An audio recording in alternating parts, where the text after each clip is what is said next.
अस्सलाम वालेकुम बच्चों, क्या हाल है आप लोगों के। अब मैं आपसे बात करता हूं किसकी, अब मैं आपसे बात करता हूं स्वॉलोइंग की। किसकी बात करता हूं? स्वॉलोइंग की। अब मैं आपसे किसकी बात करता हूं बच्चों? अब मैं आपसे बात करता हूं स्वॉलोइंग की। स्वॉलोइंग के बाद मैं आपसे फेरिंग्स की और इसोफेगस की बात करूंगा, और फेरिंग्स और इसोफेगस को करके हम लोग स्टमक करके आज के हमको भाई पॉप करेंगे, एंड करेंगे, ताकि कल बस फिर हम स्मॉल इंटेस्टाइन, लार्ज इंटेस्टाइन करें और उसको रैप अप कर दें। अच्छा, अब देखें, अब मैं आपसे किसकी बात कर रहा हूं? मैं आपसे बात करूंगा स्वॉलोइंग की। ठीक है, अब देखिएगा ध्यान से। स्वॉलोइंग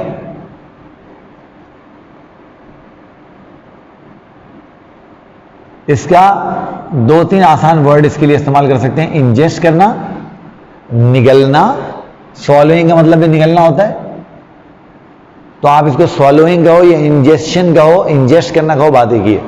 तो ये कैसा प्रोसेस है जहां पर आप फूड को अपनी ओरल कैविटी से पुश कर देते हो towards your lower parts of digestive system. तो a process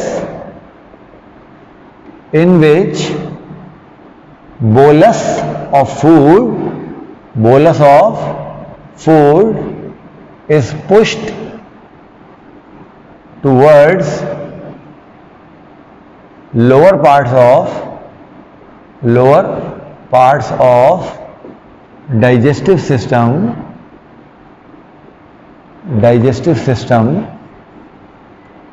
from oral cavity। यानी आपने फूड को ओरल कैविटी में काफ़ी सारा प्रोसेस कर लिया है, उसको स्लैब से मॉइस्ट कर दिया है, लाइजोजाइम से ओरल हाइजीन मेंटेन कर ली है, अमाइलेज कार्बोहाइड्रेट को डाइजेस्ट कर रहा है।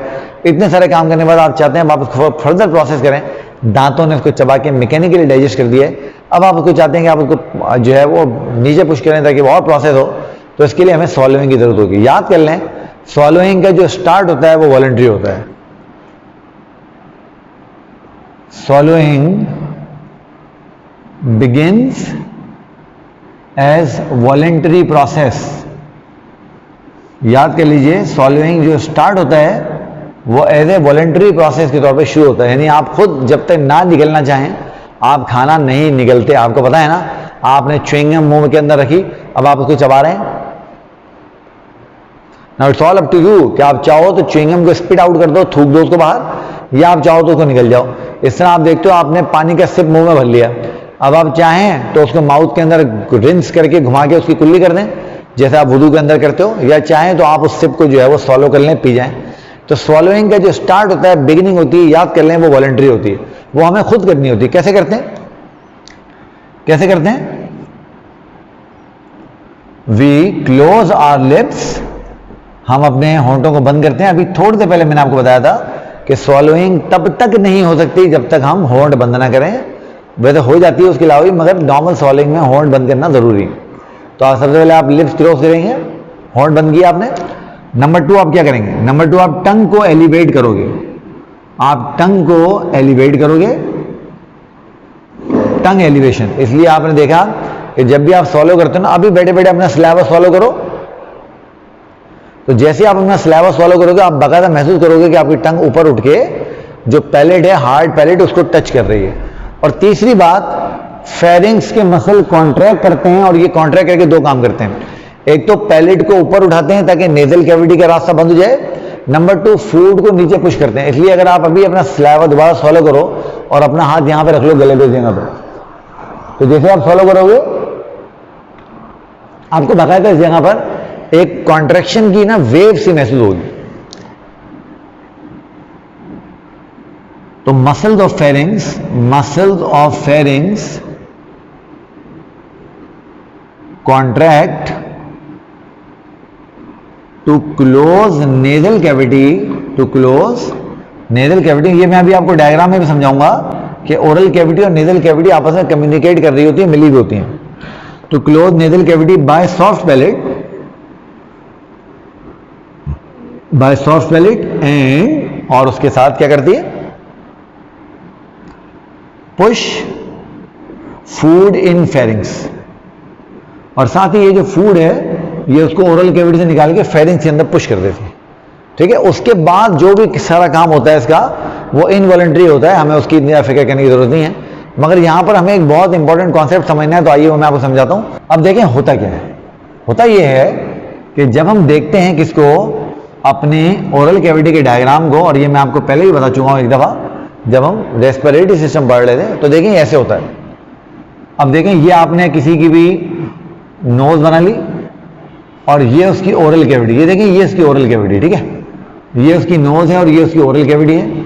अब ये इसकी नेजल कैविटी है, देखो ये पैलेट है, ये उसकी नेजल कैविटी है और देखें ये पैलेट है, ये हार्ड पैलेट है, मैं इसको H लिख देता हूं, और इसके पीछे ये जो होती है ये इसकी सॉफ्ट पैलेट होती है, तो मैं इसको यहां पे इसको मैं S लिख देता हूं, S, ठीक है। तो आप समझ रहे हो कि जैसे ही स्वॉलोइंग आप करने लगोगे, ये सॉफ्ट पैलेट है ये ऊपर की तरफ उठेगी और ऊपर की तरफ उठ के इस तरह से जो है वो यहां चली जाएगी और नेजल कैविटी को बंद कर देगी, ठीक है। बात समझ आ रही है? चले अब थोड़ी देर के लिए पैलेट को आप भूल जाइए। अब आगे हम चले, ये रहा हमारा फेरिंग्स। थोड़ा सा मैं इसको बड़ा कर लूं ताकि मुझे कोई स्पेस मिल जाए काम करने के लिए। तो ये हमारी फेरिंग्स है, ये हमारी फेरिंग्स है, ठीक है। अब ध्यान से देखिएगा, अब ये फेरिंग्स आगे चल के दो हिस्सों में डिवाइड हो जाती है, इस तरह से मैंने आपको समझाया था जब रेस्पिरेटरी सिस्टम हम लोग पढ़ रहे थे। अब ये ईसोफेगस है और ये जो है ये लैरिंग्स है। अब ये बात आपने बड़े ध्यान से समझनी है, ये बोलस ऑफ फूड था, इस बोलस को आपने पुश किया नीचे की तरफ इस तरफ, ठीक है। अब देखो ये ओपनिंग है ना लैरिंग्स की, इस लैरिंग्स की ओपनिंग को हम नाम देते हैं ग्लॉटिस का। किसका नाम दे देते हैं बच्चों? इसको हम नाम देते हैं ग्लॉटिस का। अब ये जो फूड जब हम स्वॉलो कर रहे होते हैं, निकल रहे होते हैं ना, तो ये आके ग्लॉटिस में जा सकता है। तो ये मैंने आपको समझाया था कि यहाँ पर एक फ्लैप होती है और इस फ्लैप को हम कहते हैं एपिग्लॉटिस। इसको हम क्या बोलते हैं? इसको हम कहते हैं एपिग्लॉटिस, क्योंकि ये ग्लॉटिस के ऊपर होती है इसलिए। तो जैसे ही आप अपना हाथ यहाँ रखेंगे ना गले पे, तो ये बाहर आपको महसूस होता है। अब आप स्वॉलो करोगे तो जैसे आप स्वॉलो करोगे ना, आप बकायदा महसूस करोगे ये जो बाहर है, जिसको हम एडम्स एप्पल भी बोलते हैं ना, ये बाहर आपको ऊपर की तरफ मूव करता महसूस होगा। स्वॉलो करें ऐसे तो आप देख रहे हैं ये ऊपर जा रहा है, तो ये ऊपर उठता है, ये नीचे आता है, और ये जो आपकी एपिग्लॉटिस है, ये एपिग्लॉटिस क्या करती है, इस ग्लॉटिस को कवर कर लेती है। जब एपिग्लॉटिस ग्लॉटिस को कवर कर लेती है, तो ये जो बोलस ऑफ फूड है, इसके पास सिर्फ एक रास्ता बचता है कि ये कहां चला जाए, ईसोफेगस में, और ये ईसोफेगस में चला जाता है और आपको फंदा नहीं लगता, ठीक है। इसीलिए जब आप स्वॉलो कर रहे होते हो, और चूंकि लैरिंग्स यानी रेस्पिरेटरी सिस्टम का रास्ता बंद होता है, इसलिए आप ये बात कभी नोट करना कि जब हम स्वॉलो करते हैं तो हमारी सांस बंद हो जाती है। क्यों बंद हो जाती है सांस? इसलिए बंद हो जाती है क्योंकि ग्लॉटिस जो है वो बंद हुई है, ठीक है। बात समझ आ गई है? अच्छा, अब उसके बाद ये ईसोफेगस है ना, oesophagus is a permanently collapse tube. Oesophagus permanently बंद होती है। क्या मतलब हुआ? मतलब ये हुआ कि ईसोफेगस इस तरह से होती है, अब ये परमानेंटली बंद है। जैसे ही बोलस यहां पर पहुंचा तो ईसोफेगस के ये मसल जो इस हिस्से के मसल हैं, ये रिलैक्स करेंगे। जैसे ही ये रिलैक्स करेंगे, ये बोलस को रास्ता देंगे कि वो यहां आ जाए, और आगे वाले अभी बंदी है, आगे वाले अभी बंदी पड़े में इस तरह से। फिर अब क्या होगा? वो मसल्स जो इस बोलस के पीछे हैं वो कॉन्ट्रैक्ट करेंगे, आगे वाले रिलैक्स करेंगे। नतीजा क्या होगा? ये जो बोलस है ये इस तरीके से आगे की तरफ मूव करना शुरू कर देगा, ये इस तरीके से आगे की तरफ मूव करना शुरू कर देगा, और आगे जाएंगे, ये वाले मसल कॉन्ट्रैक्ट करके इसको नीचे पुश करेंगे, आगे वाले मसल रिलैक्स करेंगे। नतीजा क्या होगा? ये बोलस चलता चलता चलता चलता ईसोफेगस के इस तरह से एंड तक पहुंच जाएगा, इस तरह। तो ये आपको ऐसा लग रहा है ना जैसे एक वेव है जो आगे पास होती जा रही है। इस वेव लाइक मूवमेंट को कहा जाता है peristalsis.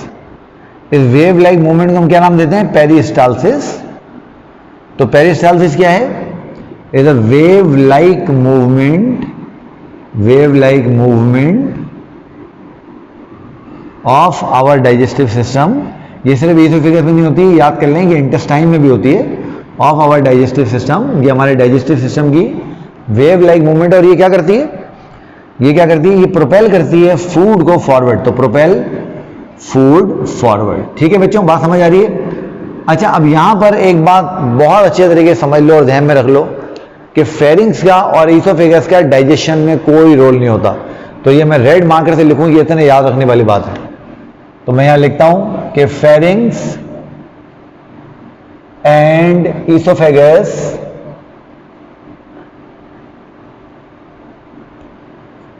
Have no role in digestion, इनका डाइजेशन के अंदर कोई रोल नहीं होता, ये सिर्फ पैसिव वे प्रोवाइड करते हैं, जो ओरल कैविटी फूड को उठाते हैं और उसको स्टमक तक पहुंचा देते हैं। बेटा बात समझ आ गई?